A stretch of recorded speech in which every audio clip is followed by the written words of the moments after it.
এখনো যদি কোন মুসলমান রাজপথে ঝাঁপিয়ে পড়ে, যেইভাবে 5ই আগস্টে স্বৈরাচারের পতন হয়েছে, কোরআন বুকে নিয়ে যদি রাজপথে নামতে পারেন, আল্লাহর কসম করে বলি আগামীর দিন হবে কোরআনের দিন, আগামীর দেশ হবে ইসলামের দেশ।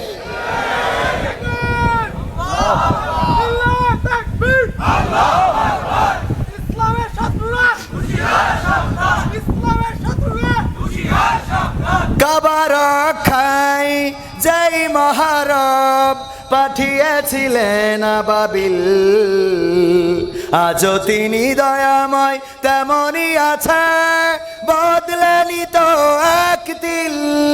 তাই নয় নয় নয় আর কোনো ভয়, আনতে হবে দিনের বিজয়, দিনের বিজয়। সাহস নিয়ে দাঁড়িয়েছ তাই মুক্ত হয়েছে জমিন, সাহস করে দাঁড়ালে আর একবার কায়েম হয়ে যাবে দিন। 1952-তে আমরা রাস্তায় নেমেছিলাম ভাষার জন্য, রক্ত দিয়ে প্রমাণ করেছিলাম এই বাংলাদেশের মাটিকে লাল করতে জানি, সবুজ ঘাসকে রক্তে রাঙাতে জানি, পিচ ঢালা কালো পথকে লাল করতে জানি, কিন্তু মায়ের ভাষার অধিকার ছেড়ে দিতে জানি না। 1971-এ আমরা রাজপথে নেমে প্রমাণ করেছিলাম, ওগো পাকিস্তানি হানাদারেরা, তোমরা দেখে নাও আমরা লাখে লাখে শহীদ হতে জানি, কিন্তু বাংলাদেশের মানচিত্রের অধিকার ছেড়ে দিতে জানি না। আগস্টে আমরা রাস্তায় নেমেছিলাম, জুলাই থেকে আন্দোলন শুরু হয়েছিল, 35শে জুলাই আমরা বিজয় অর্জন করে দেখিয়ে দিয়েছিলাম আমরা নিরস্ত্র হতে পারি, তবে আমরা রক্ত দিতে কার্পণ্য বোধ করি না। আমরা রক্তের সাগর ঢালতে জানি, কিন্তু স্বৈরাচারের শাসন মেনে নিতে জানি না। একইভাবে যদি আগামীর দিনে কোরআন বুকে নিয়ে রাজপথে নামতে হয়, কোরআনের জন্য যদি রক্ত ঢালতে হয়, সেই রক্তের সাগরে যদি সাঁতার কাটতে হয়, সাঁতার কেটে কেটে একটি রক্তাক্ত বিপ্লবী কালেমার পতাকা বাংলার জমিনে উড়াতে রাজি কারা কারা? দুটি হাত দেখতে চায়।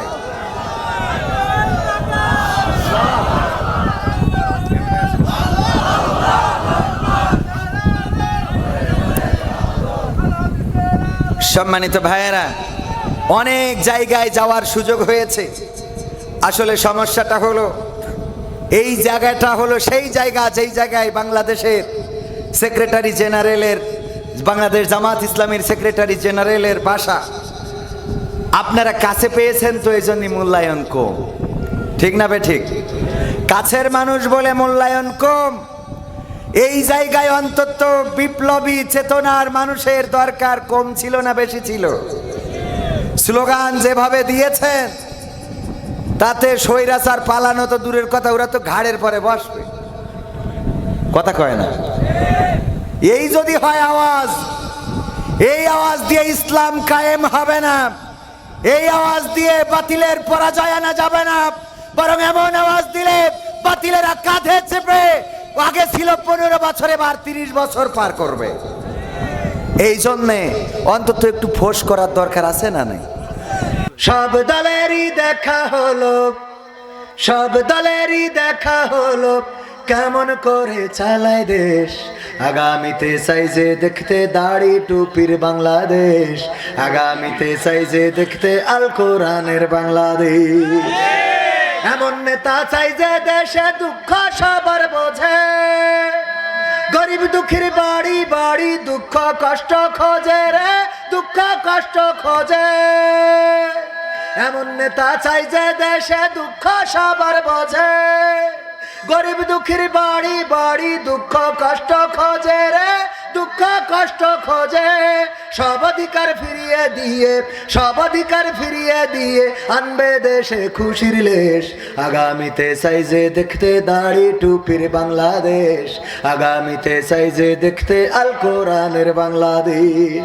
ভ্রান্ত মতে বাতিল পথে শান্তি খোঁজে যারা, রবের ভাষায় চোখ থাকিতে অন্ধ বধির তারা রে, অন্ধ বধির তারা।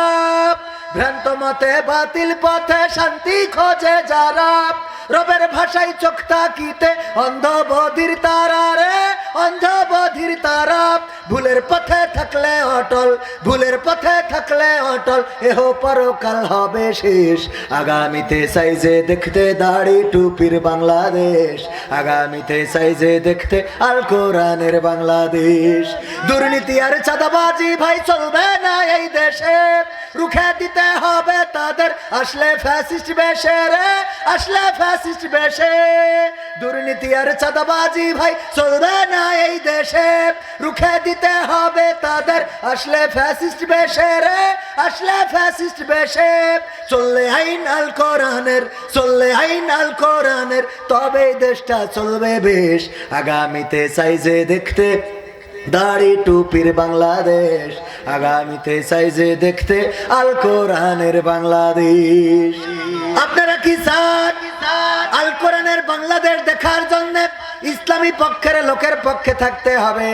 অনেকেই ফেসবুকে গুজব ছড়াচ্ছেন। গতকালকে আমার কাছে জানতে চেয়েছিল, হুজুর ঢাকা 5 আসনে ডক্টর মিজানুর রহমান আজহারীকে নাকি জামাতে ইসলাম থেকে প্রার্থী করা হয়েছে, এই ব্যাপারে বলবেন। এরকম আপনারা ফেসবুকে দেখছেন না? দেখছেন না?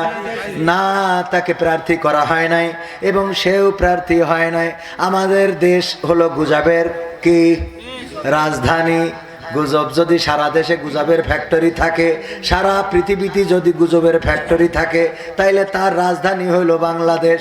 হাই কোয়ার্টার, হাই কমান্ড এই বাংলাদেশে। ওগো আমার ভাইয়ের, এমন গুজব ছড়ানো যাবে না। মিজানুর রহমান আজহারী ভাইকে জামাত ইসলাম থেকে প্রার্থী করা হয় নাই এবং তিনিও জামাতের এমপি প্রার্থী হন নাই। সুতরাং এইগুলো যারা ফেসবুকে লেখালেখি করেছেন আর বলছেন সুবহানাল্লাহ, আলহামদুলিল্লাহ, মাশাআল্লাহ, আমরা যা চেয়েছিলাম তা হয়েছে, এইগুলো বলা মানে আপনি মিথ্যায় আলহামদুলিল্লাহ পড়েছেন, আপনি মিথ্যায় সুবহানাল্লাহ পড়েছেন, আপনি মিথ্যা প্রচার করেছেন। মিথ্যা বলার জন্য এতটুকু যথেষ্ট। সে যা শুনলো তাই প্রচার করলো। ওগো আমার ভাইয়েরা, সবাইকে যে সংসদের এমপি পদপ্রার্থী হইতে হবে এমন কোনো কথা আছে নাকি?